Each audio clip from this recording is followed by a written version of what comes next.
আসসালামু আলাইকুম। আমার নাম মাইমুনা। আমি পঞ্চম শ্রেণীতে পড়ি। আমি একটি কবিতা আবৃত্তি করব। কবিতাটির নাম হলো বীর পুরুষ।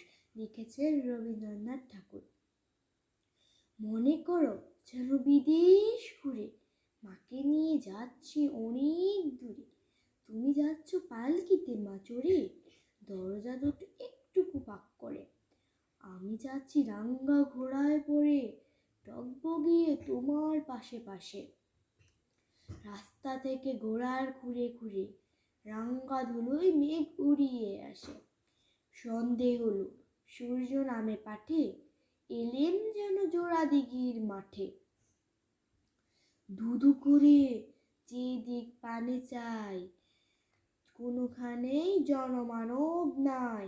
তুমি যেন আপন মনে তাই ভয় পেয়েছ, ভাবছ এলেম কোথা। আমি বলছি ভয় করো না মাগো, ওই দেখা যায় মরা নদীর সোতা।